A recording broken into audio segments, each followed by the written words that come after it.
E o governo federal editou no último domingo uma medida provisória que altera uma série de regras trabalhistas durante o período de calamidade pública do coronavírus. Essa MP, já publicada no Diário Oficial da União, traz impactos na vida do trabalhador. Para entender um pouquinho mais sobre essas mudanças, a gente conversa agora com a advogada Gabriela Falck, sempre te lembrando que sua participação é fundamental. Você pode mandar a sua pergunta no nosso WhatsApp, telefone 3201-7700. Boa tarde, doutora. Obrigada por estar aqui conosco. Muito obrigada a vocês. Queria começar falando, então, sobre a grande confusão que foi ontem, né? A questão da suspensão do contrato de trabalho, a possibilidade também do trabalhador ficar sem 4 meses de salário, mas depois o presidente Jair Bolsonaro revogou esse item da MP. Como é que ficou isso agora? Essa MP, a MP 927, foi publicada por volta de meia-noite e meia-noite e meia de segunda-feira. Então, ela veio como um fôlego para o empregador, para lidar com essa situação de calamidade pública. Várias das medidas que a gente já havia previsto, como férias coletivas, antecipação das férias individuais, elas foram formalizadas através dessa medida provisória. Então, agora...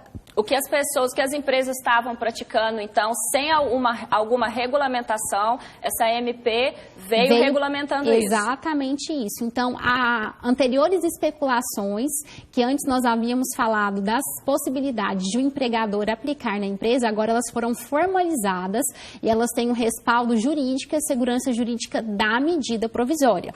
Então, antes, o que acontece? A título de exemplo, as férias coletivas tinham que seguir todo um trâmite, tinha que ser avisado o Ministério da Economia, tinha que ser pré-avisado o sindicato da categoria. Agora não. Agora basta, por exemplo, que se avise aquela quantidade de empregados que vão estar nas férias coletivas com um período mínimo de 48 horas. Está todo mundo enquadrado, então todo mundo tem que seguir essa medida provisória, mesmo que não tenha conversado antes com os funcionários. Tá? É importante salientar o seguinte, a medida provisória veio e ela se sobrepõe a todos os aspectos legais e as convenções coletivas que já estabeleciam algo sobre o assunto. Desde que essa tratativa individual ou essa tratativa coletiva não infringam os princípios constitucionais e não infringam o que a MP estabeleceu. Então, vamos supor que naquela 10 questão dias salarial, antes... por exemplo, que o presidente, só te interrompendo, que o presidente falou que podia suspender o contrato de trabalho e a pessoa podia ficar até 4 meses sem salário, isso foi revogado. O artigo 18... Estou reforçando porque causou um pânico nos trabalhadores e é importante a gente reforçar isso, que isso não existe mais. A priori, a medida provisória 927 veio com o artigo 18, que falava exatamente sobre a suspensão do contrato de trabalho para qualificação profissional. Ontem, por volta do meio-dia, das 13 horas, esse artigo 18 da MP foi revogado. Então, não há mais essa possibilidade de suspensão do contrato de trabalho para qualificação profissional. Eu gostaria muito de esclarecer o seguinte, que houve uma especulação muito grande falando que a MP já foi totalmente revogada, tudo aquilo que havia sido estabelecido pela MP já não vale mais. Não. Houve uma revogação expressa apenas do artigo 18, que tratava dessa suspensão do contrato de trabalho para qualificação profissional. Todos os outros artigos da MP estão vigentes. Os artigos, a MP trata de temas como teletrabalho, antecipação de férias individuais, concessão de férias coletivas, antecipação de feriados, banco de horas, suspensão de exigências administrativas, saúde e segurança do trabalho, suspensão do contrato para qualificação e recolhimento do FGTS. São esses temas agora que os trabalhadores e os empresários vão discutir, negociar dentro das empresas. Sim, exatamente. O que eu gostaria de salientar também é o seguinte... A medida provisória prevê que todas as tratativas 30 dias antes da sua publicação estão vigentes, desde que não contrariem o que a MP exatamente fala. Por exemplo, se há 2 semanas atrás eu estabeleci com o meu patrão o seguinte, olha, vai haver a concessão de férias coletivas, todo esse setor da empresa vai entrar de férias coletivas, quer dizer que agora, com essa edição da MP, eu preciso dar novas férias coletivas, preciso iniciar um novo período? Não. Todas essas medidas já foram convalidadas, uma vez que elas estão consonantes com a edição da MP. A gente está recebendo muita participação, que quero agradecer a sua participação. Pode continuar mandando a sua pergunta aí pelo nosso WhatsApp. Tem uma pergunta aqui sem nome. Eu acidentei no trabalho e não tive suporte nem do meu patrão. Cortei 2 dedos com motosserra. Quais os direitos trabalhistas que eu tenho? Eu trabalhava tirando leite. Olha, eu não sei, para a gente especificar exatamente o seu caso, eu teria que ver quando aconteceu esse acidente, como que era a sua formalização do contrato de trabalho ou não. Mas, em regra, você teria direito ao afastamento pelo INSS durante os primeiros 15 dias e depois... Perdão, os primeiros 15 dias pelo empregador e após o afastamento pelo INSS. Então, teríamos que ver se houve redução da capacidade laborativa, se cabe indenização por dano material ou material, se houve fornecimento de EPI, qual a possível culpa do empregador nisso tudo. Então, não é um assunto que está tão consonante com a edição da MP agora, entendeu? Mas que se eu fosse ele, eu aconselharia ir ao Ministério do Trabalho e Emprego ou então a procurar um advogado trabalhista. O Robson está aqui perguntando sobre o decreto de fechar os comércios. Como ficam as empresas de internet, TV a cabo e energia que estão cortando os serviços normalmente? Bom, o governador solicitou a essas empresas que não fizessem os cortes, né? E como é que fica o serviço dessas pessoas, já que eles estão enquadrados aí como prestadores de serviços fundamentais para a nossa sociedade, para a manutenção da sociedade? Os serviços essenciais, eles não foram abarcados pelo decreto. Então, quando você olha farmácias, supermercados, postos de gasolina, postos de saúde, esses não foram obrigados a fechar. Então, eles continuam prestando serviços essenciais à sociedade. Correto? No caso que ele falou sobre essas pessoas que prestam serviços, todo tipo de trabalho que possa ser feito remotamente, ou que a gente vulgarmente fala de home office, ele pode ser prestado. Uma exceção que não pode, uma questão interessante que eu gostaria de aventar aqui, os trabalhadores em telemarketing e teleatendimento não podem trabalhar em home office, correto? Não existe a possibilidade de trabalho remoto para eles.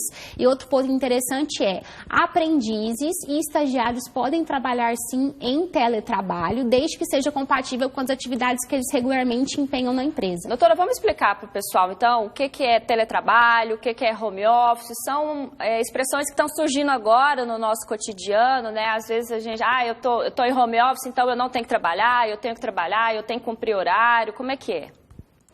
Eu vou exemplificar para a gente tornar mais palpável a ideia de home office. Vou dar a ideia do escritório. Por exemplo, nós temos 30 advogados.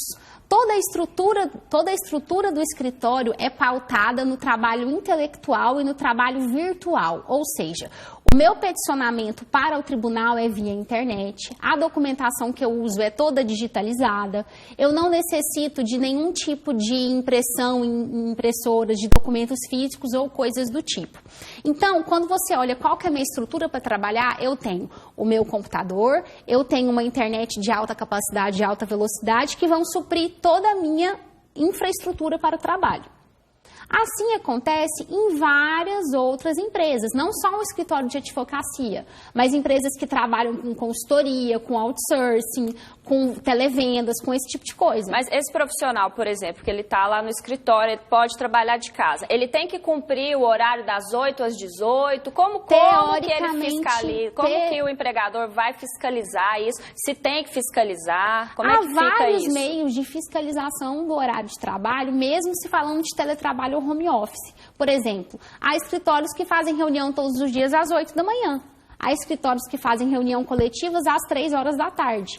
Há necessidade de você mandar um relatório pela manhã das tarefas que você cumpriu e ao final do dia das tarefas que você efetivamente realizou. Não quer dizer que há aquele registro de ponto, que eu bati às 8 até às 18 horas, mas há meios, sim, efetivos do controle do trabalho e não efetivamente da jornada trabalhada. Até porque há que se convir que o trabalho em casa, às vezes, ele empreende muitas outras dificuldades que no ambiente de trabalho você não teria. É só pensar a partir do momento que você tem uma mãe trabalhando em casa com os filhos. Então, há várias reuniões que a gente faz que, às vezes, as mães estão com os filhos ou pulando na geladeira ou no tanque, alguma coisa, vira até tragicômico, na verdade. A gente já começa a rir. Por quê? Porque elas estão empenhando o trabalho, mas elas têm aquela jornada dupla. Entendi. A gente vai fazer mais uma pergunta, então. Sim. Meu nome, boa tarde, eu trabalho com cobrança de moto na rua. Falei para o meu patrão que não ia trabalhar. Ele disse que vai colocar falta para mim. A pessoa que não se identificou está perguntando se isso está certo.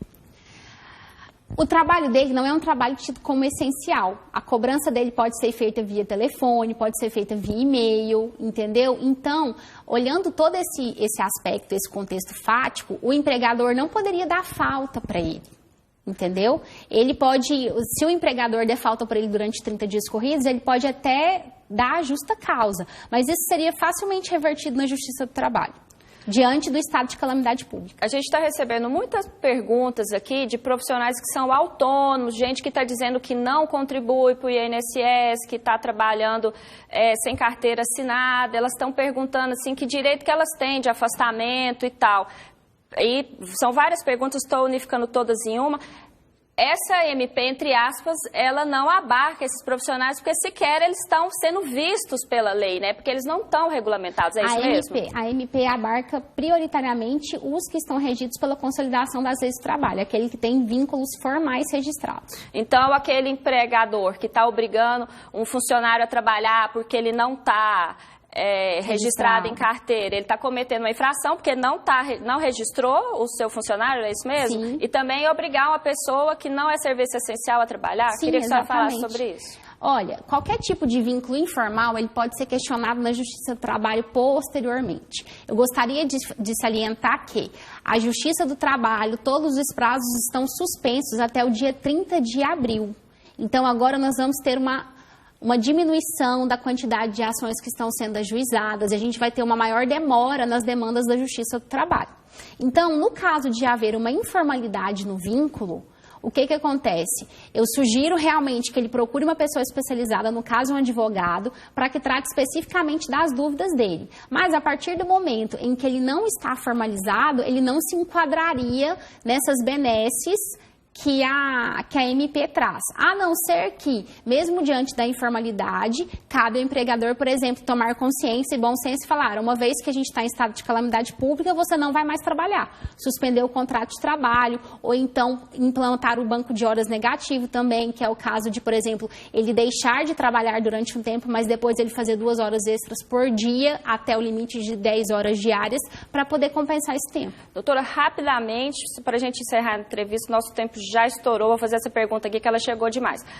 Férias coletivas nesse momento têm que ser pagas? Que é o empregador que decidiu aplicar férias coletivas, tem que pagar as férias agora? As férias coletivas vão ser feitas da seguinte maneira, elas vão ser pagas até o 5º dia subsequente ao período do gozo das férias e 1/3 será pago somente até o dia 20 de dezembro, como se fosse no 13º. Tá certo, agradeço então a doutora Gabriela Falck, advogada trabalhista, tirando várias dúvidas aqui da gente. Obrigada, boa tarde. Muito obrigada.